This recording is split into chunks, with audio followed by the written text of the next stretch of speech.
Great morning, ladies and gentlemen. I am joined here again with Ricardo Acevedo. Wow. Another podcast to go. Excited, man. Awesome. Excited. I was waiting for it for sure. Yeah, there were some.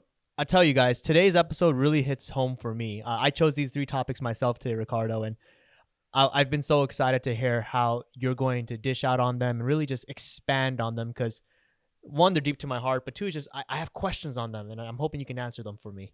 Absolutely. We'll definitely do our best. Cool, man. So we have the format as usual. Let's go right into the first topic. First topic has been, and this is something that I was struggling with. So for those who don't know, I was struggling with loneliness and depression, and just I was in a bad place, Ricardo. And we had an off-topic discussion maybe 2 months ago now, and Yeah, it I remember. really helped me adjust. And I want to say thank you on camera for that, by the way. You're welcome. It was very meaningful, and I had another topic or discussion a couple of days ago with a friend of mine, and then it hit home for me. And the topic we were talking about was vulnerability, and the concept of vulnerability is speaking your mind. And I think that's so difficult today in society, especially as a man, right? I think as men, we're pushed as this, to be the protector, to be this alpha, to not really show weakness. Right. And I can only speak on myself, but when I did that for so many months and years, it just sort of built up to the point where it broke me. And I was hoping that you can expand on the concept of vulnerability, speaking your mind, really speaking sometimes the feelings that you don't want to speak about, and how that helps you, who do you speak it with, and so forth. Well, I think that going back to your conversation, and I think it naturally flew very well. And I think you probably, at the moment I responded back to your discussion on when you were sharing that with me. I think your response was, in a sense, maybe a little bit in surprise, because I told you not to worry about it, or not necessarily just not to worry about it, but to understand that I think we all go through that, and I think that you took it in a way where it relieved you to know that you're not the only person that goes through emotional, in a sense, ups and downs. And I know you were going through a situation where you had months of feeling lonely and feeling depressed, and you getting up every single day, executing your day despite of how you felt inside. Yeah. And I think that once we had that conversation, I told you, hey, I go through that stuff sometimes, man. So, you need to understand that's just part of growth. We go through situations in life where it just makes us, have those up and down emotionally, because we're human beings and we face circumstances and situations on a daily basis. And it's hard for us to share it, right? It's hard for us to explain it because it makes us feel weak. Like you mentioned, it makes us feel that people is going to change the way they think about us. Yeah. And it's about our image, right? We're strong. We're always, successful. We never have any issues. We're always, on the highest. But I think, and I read this on a book, most successful people have those up and down very periodically. They have ups and they have a lot of downs. But I think that's what keeps them stronger, because they keep on rebuilding off of those moments when they're down. That's when they dig deep and start digesting and going over information and situations and how you dealt with it the last time you had it, and how you bounced back and got your momentum and your emotions and your rhythm going back again. That I was always used to really understand that it happens, but it's really hard to share it and explain it, because you feel that people's not going to understand, or they're going to criticize you, and they're going to think you're weak, and all of a sudden they're going to see you different. Yeah, I think especially in business, right? Like in business, you're taught, to never show your losses, quote unquote, right? Like, correct. I'm a winner. Yeah. That's why you want to work with me, because I'm a winner. Yeah. It's like, how do you bridge that gap of like, I'm a winner, but I have failed multiple times. Like, how do you communicate that? You know what I mean? Where it's like, I think that's when you have your core group of people where you obviously built that relationship, people that you obviously, that you're around, that you built that, that comfort zone where you're able to share with them. You shared with me, I've shared with you. And I think that, you have to just find people within your sphere that obviously you feel comfortable sharing. And it's always good. You sit down and you discuss, your wins, but also your losses. And I think that through those losses, I think that's where you built up the most. And I think you had a very important aha moment, I think, after we had that discussion, that just allowed you to be more free and have freedom to express your feelings. And even myself, because I looked at you, and obviously I looked at you as a very young, successful kid with a lot of passion and a lot of confidence on himself. But deep inside of you, like just me, we have vulnerabilities too. We have those days or those weeks where we feel weak mentally, physically, emotionally. But obviously, we still get up every single day and we make it look like it's not there. We fight through it. Yes. But whenever we get that moment to be able to actually sit down and share with it, with somebody that you trust and you care for, I think that's when, you get out of that a lot quicker and faster. I want to say, this is just my experience, but where I really struggled was just, unfortunately, because of social media. I think with social media, again, we only see wins, right? Right. We only see these happiness thoughts. We see engagements. We see babies. We see a lot of beautiful things, and I don't want to turn any one of those down. But it's just you rarely see the opposite side, right? And I think because you don't see it on social media, which is a huge part of our lives nowadays, it's kind of like, well, if they're not on social media, maybe it's not right for me to speak about it.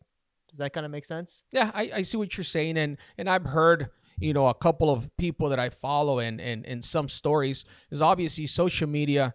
We all post our wins, right? Yeah. We all post smiles and we all post happiness and we all post obviously the happy moments, right? Yeah. And it's really hard to share those moments because again, it's being vulnerable, but there's nothing wrong with that.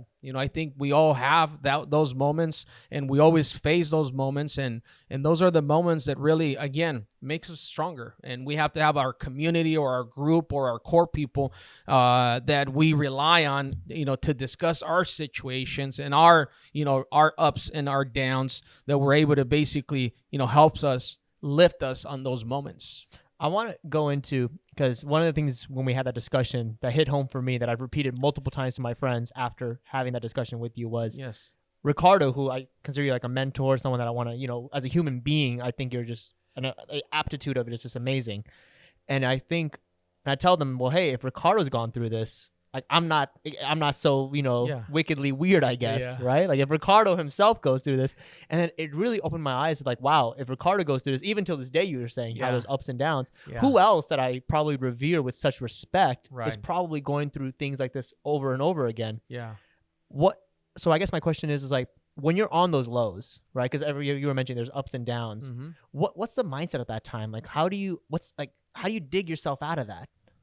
Well, first off, I truly believe that when I go through those downs, that I'm polishing myself. Okay. I get into that state of mind that, in the moment, it's quickly to think, oh, I'm losing the hang of this, right? You start losing credibility, right? You lose confidence in yourself. Yeah. Even though you built whatever you built, is you lose confidence on yourself. And what goes through my mind in those moments, I lose confidence. Mm-hmm. And I think we all go through that. We lose confidence. But through, again, my readings and my mornings routines that allows me to really get my state of mind into the state of mind that I'm looking to be on a daily basis, it allows me to really dig deep, digest the moment, and really understand what I'm going through, why I'm going through it, but most importantly, what am I going to learn from it? And I try to allow my morning routine, which is huge for me, Seth. It's the connection with God, my reading, my spiritual connection, my physical workout, my physical, mentally, and spiritual workout. It allows me to really just try to get out of it as quickly as possible, but at the same time, study the circumstances that got me there so that I can figure it out at the end of the day. What's the message behind it that once I get through it and I build momentum again and I start building confidence back on myself, I know where the growth came from and what was the true message behind it.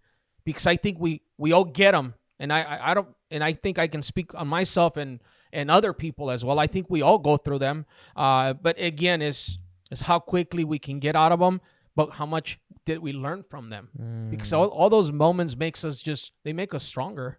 Anytime we go through compression, it's because, once we get out of it, we're going to be stronger. Yeah. You see what I'm saying? We're going to be stronger. It's just like a muscle. It's a muscle that needs to be worked on, and it's part of growth. It's part of understanding, and it's part of becoming stronger to deal with bigger situations in life at a later point in life. So 2 points, I guess, is the first thing is you don't, even if you're going through those stages of those downs, you don't let go of your morning routine. No, I don't. Because you know why? Because I have fear. Fear gets to me that if I stop doing it, then all of a sudden I'm going to start getting sidetracked. It's like the commitment to saying, no, I cannot stop, because I know the feeling of doing it. And even if I feel like crap, I don't feel good, there's that day, I force myself out of bed and I still go out and do what I need to do, because I know that's my way out. Yeah, I think you hit it home, right? Which is what I was looking for. I think so many people get caught up on that feeling, right? That feeling of sadness and loneliness, or just the negative feeling. They start abandoning all of their habits. And I think at that point, that's where you get dragged more into it. You're getting into it, right? Yeah, you stay longer, because, again, you allow all that to drag you even more down.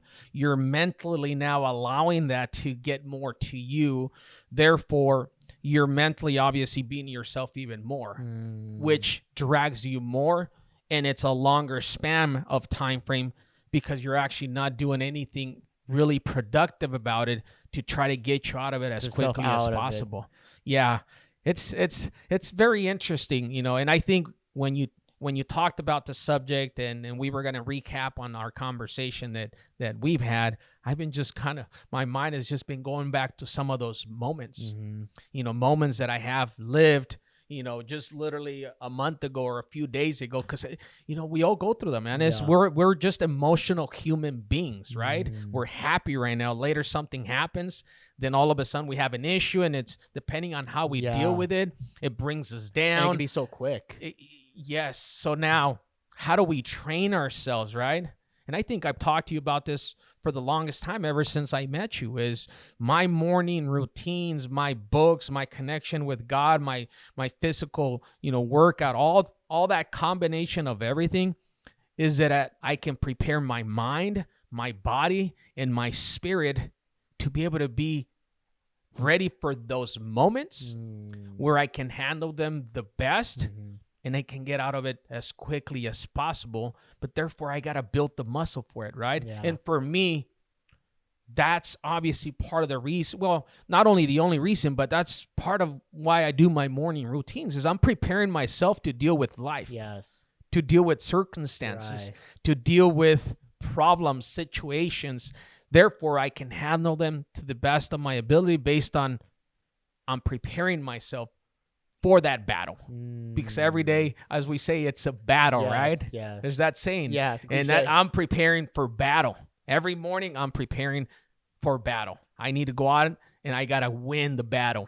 And even if I get beaten out today, man, I'm getting up again tomorrow. I'm gonna go back to my routine, and I gotta go into that battle tomorrow. I think I've told you this, and for those audience that does not know, you've made me, you plus my colleagues and my influence of circle have made me a morning person now as well, right? So I'm up at 3:30 now. I'm at the gym by 4 a.m. And Pablo, which is one of our mutual friends, he was telling me just today, how funny is this, is he didn't feel like he going to the gym today. Yeah. He was at the gym 30 minutes in. He's like, I really didn't feel like coming today. And I just been in this rut for the last couple of days. And then he goes, but I'm glad I'm dragging myself here. Right. And it connected with what you were saying, which is, and this is something with physical fitness, right? Which is one of the pillars, is even though he's in that rut, even though he's not feeling it, he's dragging himself because he knows that that's the way out of it. It's a slump. It's like, I talk about slumps because we're big baseball people, and I always see that it's a slump. We're going through a slump in life. We could go through a slump in business, and it affects us emotionally. We can go through a slump at home on our marriage with our wife. We can go through a slump with our kids. Situations that happen, we're going through a slump, right? But we have to know and understand. That's where self-awareness comes in, Seth. And through my morning reading this morning on my book that I'm reading right now, it brought up another awareness that if you're not reading, you're not growing. If you're Hmm. not if you're not a reader, you're not growing. You're just allowing life to, to assist you on your growth, but you're just allowing the surroundings of just life. You'll grow as what you're around in the surroundings, but if you're not a reader, you're not really growing. So Hmm. that really even that even gave me just even more motivation to say, man, I'm a reader, and I love reading, and I want to continue to read because it just reiterates it's growth. It's we grow through reading and through all those morning preparation that we do. But going back to that, it's just a slump, and how quickly do we get out of that slump? It's having a routine that is going to help us get out of that slump as quickly as possible. So that's obviously the answer. And I think, the reason he's pushing himself to get in there is because he may be aware of it. He may not know, but he's understanding, hey, I gotta get back Something in here. life is pushing And I him. know Yeah. something at some point is going to click back in, and I'm going to get back in rhythm, and I'm going to get out of this slump. Wow. For me, I'll tell you, and I like how you're saying self-development, personal growth. I started this journey just probably around the same time we started this podcast of personal growth, right? I was so Yeah. money-minded, business-minded, Right. and I think I told you, I think that was part of the reason why I was in this slump as well, a long slump, was I Mhm. wasn't focusing on my personal development Yeah. as a human being. And I think you lost connection probably along the way with guaranteed. yourself. Guaranteed. Yeah. Yeah. We're talking years. Yeah. And again, now that I'm reconnected, I'm really in that process still, right? Right. I think I've publicized this too. I kid you not. My personal growth has filled so much to the point where it's overflowing in my other parts of my life now. That's awesome. It's overflowing in my physical life. It's Yeah. overflowing in I make, God bless, more than I did prior. Right. And I'm happier as a human being. Right. And That's when you start understanding, man. This is actually the formula, right? Yeah. But we got to go through certain stages. Yes. We got to go through compression, right? Yes. We got to go through those moments that a lot of times it's thanks to those moments Yeah. is that we start seeking for other things. Mhm. We're seeking for information.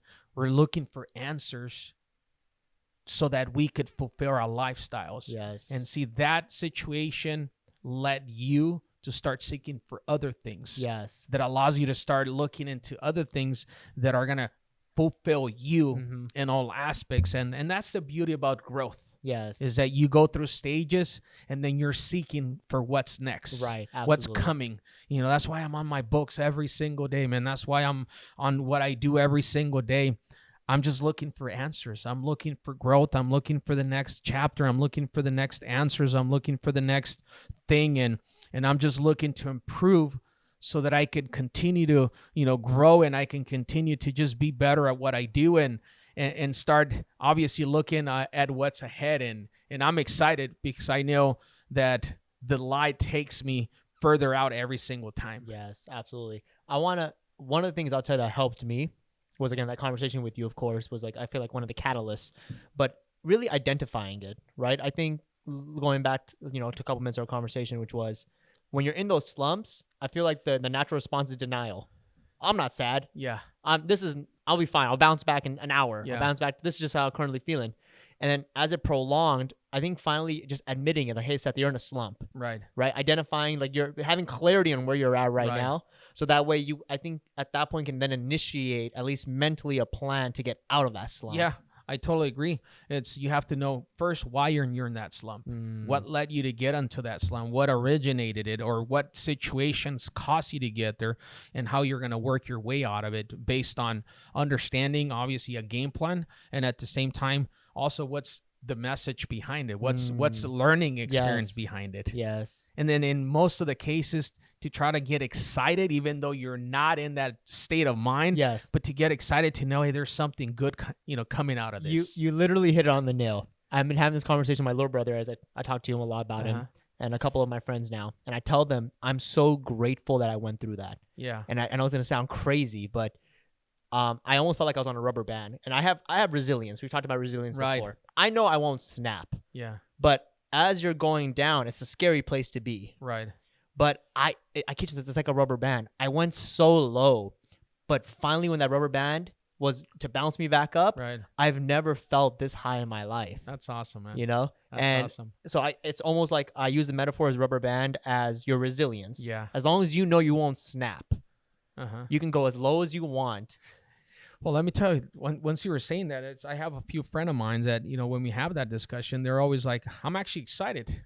Yeah. I'm looking towards having one of those slumps. Yes. Because I know there's something better Bigger that is going to come yes. behind it. Yes. So again, guys, everything is about how you look at it, how you prepare yourself, and how your mind takes it, understanding that you have to go through that Yes. in order for growth to happen, Yes. in order for the bigger thing to happen. Right. As long as you don't let yourself stay on that slump and you never get out of that slump, right? Because a lot of people, unfortunately, goes through those lumps and they never figure their ways out of the slumps, again, because they probably never took any action or never approached somebody they cared for, or somebody to just speak about their situation, somebody that could listen to them and tell them, hey, it's going to be okay. Yeah. It happens. It's life situations that I'm sure that as long as you just put your mind set to it, you start getting a couple of just positive routines within your day, and you do a couple of things. You pick up a book, you read on the subject, or you do this, you're going to get back on track sooner or later. Yeah, I want to just clarify for the audience before we move on to the next topic, which, again, you hit it right on the nail, Ricardo. And I've told this to multiple of my friends, is I'm looking forward to my next slump now. Yeah. I'm grateful for it. I can't wait for it to come, because I know that breakdown is going to lead to a huge, huge breakthrough. And the biggest thing is identifying it. Yes. Do you see what I'm saying? Is identifying it, that is there, and identifying and understanding that something is coming from it. And that's such a healthier mindset to be in, right? Yeah. That it's almost like you're setting yourself up for success. Yeah. Prior, I think what it does is it's kind of purifying you too. It's purifying you and preparing you and giving you that moment for growth, for change to happen. Absolutely. And other decisions and things to be done that weren't done before. I tell you guys, if you're not going to take it from me, take it from Ricardo, who's incredibly successful as a human being, as a businessman, and just overall family life. Take that mindset, and I've been practicing it. It's been working for me, and I hope everyone in the audience practices it also. Absolutely. It'll work wonders. It's definitely something to pick up and absolutely experience it and challenge yourself to do that. Absolutely. All right, wow. So I definitely want to move on to the next topic, which is somewhat related, because you've touched upon it a couple of times. It's support group. How do you identify it? Like, I mean, you're married, like, God bless, and you have kids as well. I guess my question is, who is your support group, and how did you identify them? I go to my wife. A lot of the stuff, I think we have a really, really good, strong relationship where we trust each other so much. That we try to be as open as possible in our ups and downs. And I think as the years of marriage have gone on, we have grown tremendously as a couple. Things that we couldn't talk to each other about, our vulnerabilities as well. Because a lot of times, think about it, is when you're vulnerable to your wife, what do you think immediately? Oh, she's going to use that towards my, towards my advantage. Yes. Towards her advantage. So a lot of times you don't want to express certain things. So I go to my wife, I talk to her. I have a couple of friends within my sphere that I go to whenever I need to speak about something. But it's just having a core, couple of people or somebody. And if you don't have anybody, then go up to, obviously to God or to whoever you trust and believe in and you have faith on, and just express your feelings. And just by expressing it and releasing it, it's a big release for yourself. Yes. But I go to my wife a lot, and we chat over situations, and we empower each other. We support each other, and we try to help ourselves up to get us lifted, from the moment that we're facing. I think it's so important, like you were saying, to release. Yes. Right? Like anything else, I think it just multiplies when it stays in your system for so long. Yeah. What's the setup? Like, is it is it straight to your wife? Just talk to her? Is it what's your practice? Do you tend to hold things in? Do you tend to just find the right moment to talk to her about it? Find the right moment. Yeah. Depending on what you're facing and what you're dealing with. If it was something that obviously it's going to take some time, to get through it.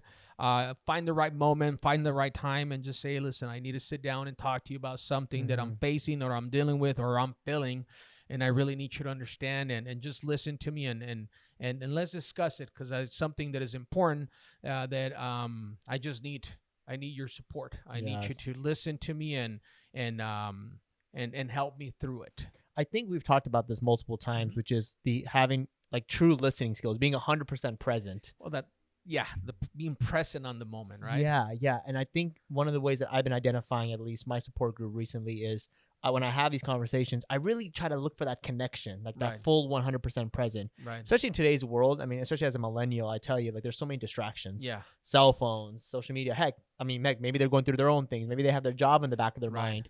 And it's like, I think you've mentioned it to me, where it's so easy for you to, at least, to pick up on whether they're actually listening or Right. not. What would, I guess, your couple tips on that be? Like, how do you verify if someone's truly 100% present? Well, for me, it's easy to identify. It's the energy and the connection. When I talk to somebody, and I don't know, man, it's hard to explain it, but I can sense the energy. If I'm talking to someone, I know if that someone is really paying attention, or whether they're talking to me, but they're thinking of something else and other things that are going through their mind. It's really hard to explain how to identify it, but I identify it based on their concentration level, based on our conversation. And I read on one of my books is that, the more you read, the more you actually concentrate more on what you're doing. Because just the fact of reading, you concentrate on reading, you become more focused on tasks that you do.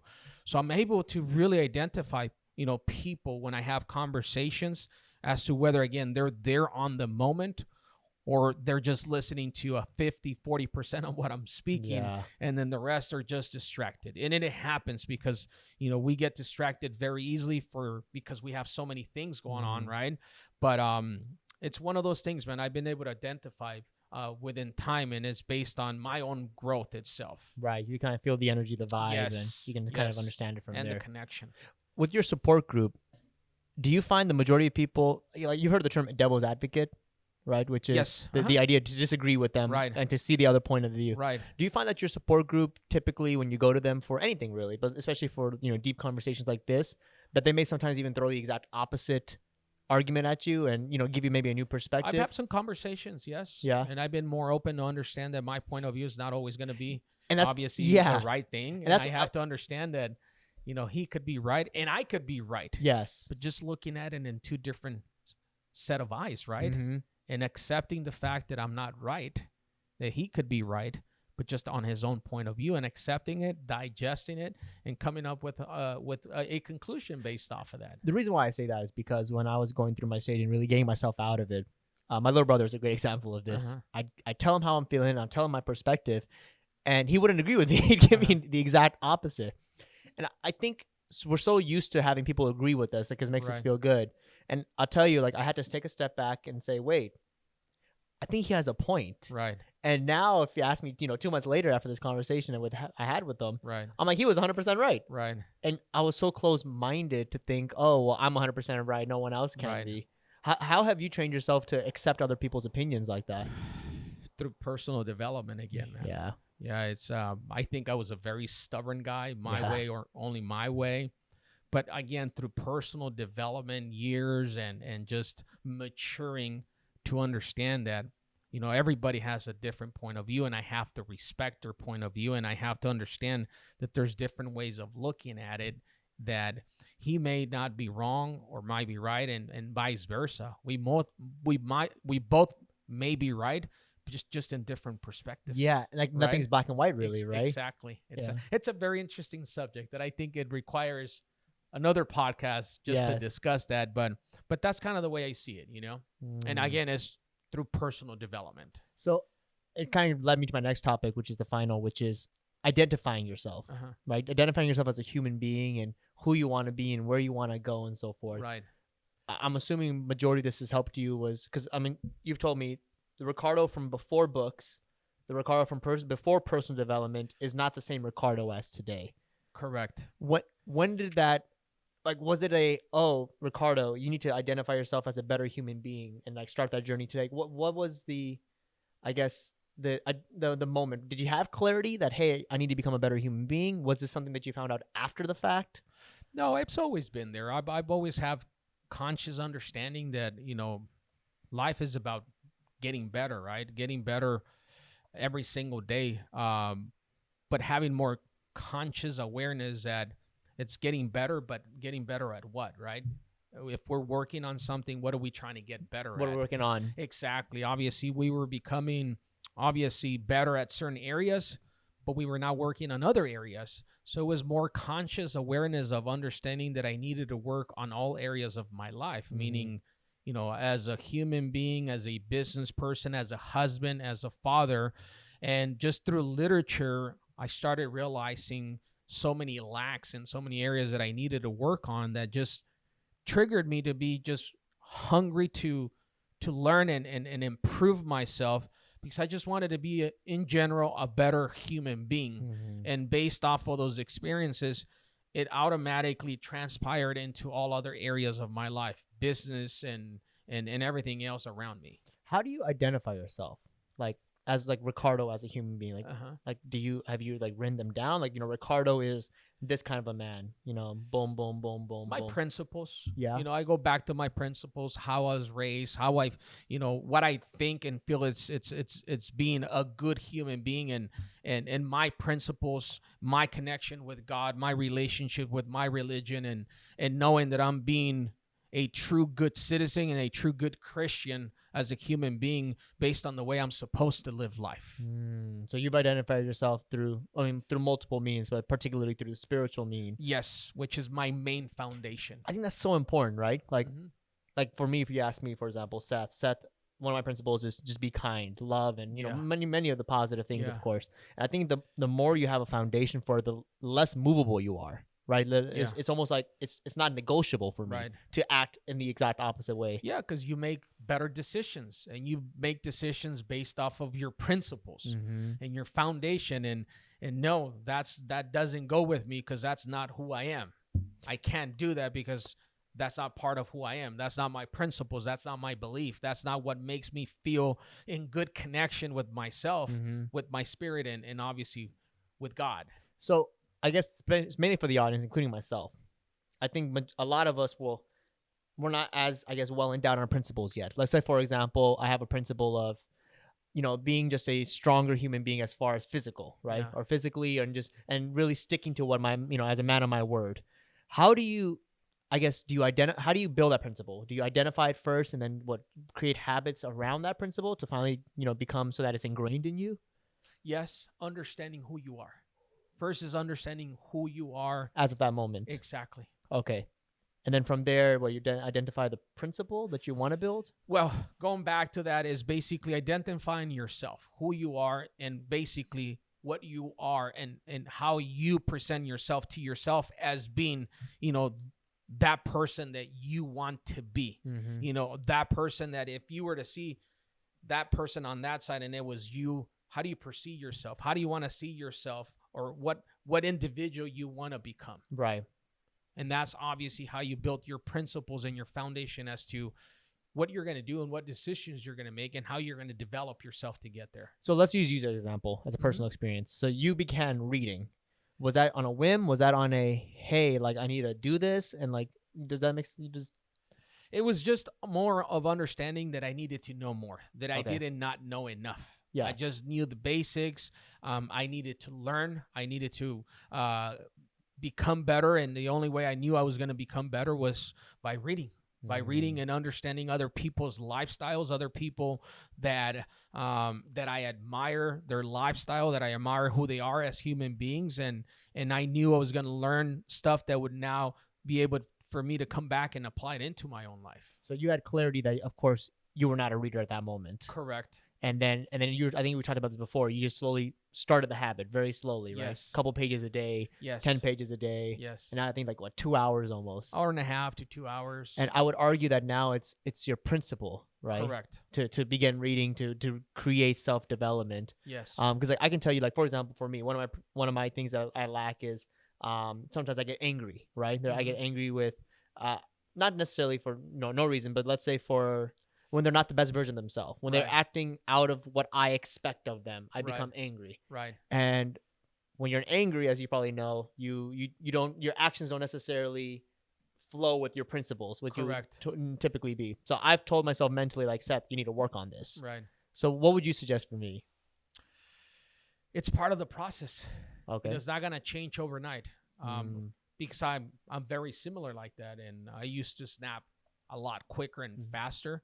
But just time and matureness and my reading and being aware and self-aware about it is that whenever that moment happened, I would just step back, take a breather before I react or say anything. Yeah. And then by the time I reacted or said something, I was already in a better state of mind before I actually answered back.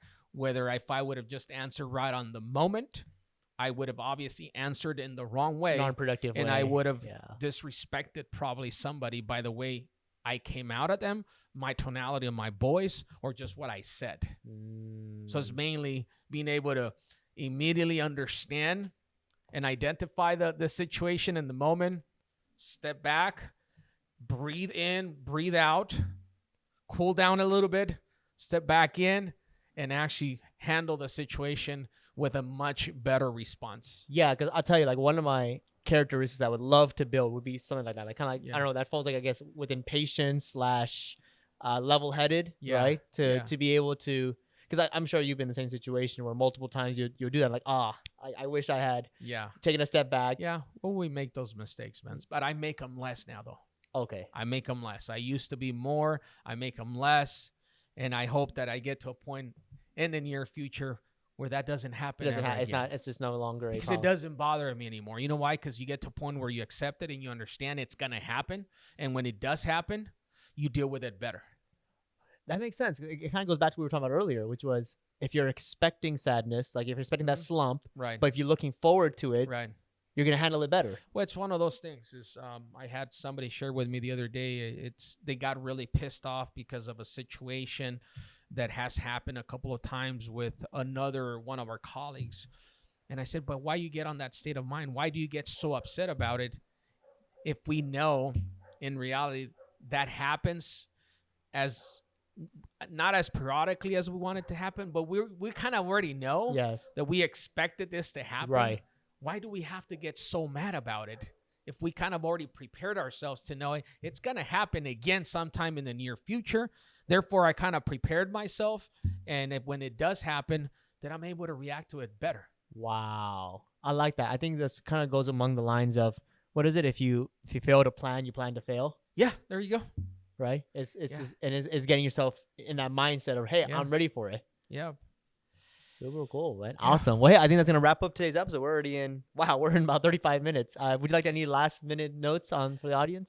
Just picking up to the beginning of the topic is, let's just, have the ability to speak out and have the ability to talk to somebody and understand that when we're going through those down moments it's allow yourself to speak out, to speak up with somebody that you trust or somebody that you feel connected with, and share obviously those moments. It's going to make you feel better, but at the same time, have a game plan, right? Have a game plan that you go through and a procedure and something that helps you. And if you don't have one, then you need to find one, because I know that's going to help you eventually deal with those moments, and you're going to be able to get off of that slump, quicker than you usually do by not reacting and doing something towards getting out of that slump. Wow. And I definitely want to add too is, if you have productive habits that you like, for example, your morning routine, don't let them go in those slumps. That's probably the most dangerous thing you can do. It's hard because we don't want to do it, right? We don't feel like doing that. But that's when you build more character. Wow. You prepare and you fight back and you get prepared for battle. So I just obviously wish that all of you guys pick up some good, nuggets and information from today's topic, and that somehow it helps somebody out there right now that is going through this, and it allows them to just, figure it out quicker and get back on the rhythm. Awesome. Well, hey, I hope you guys enjoyed today's podcast. Till next time.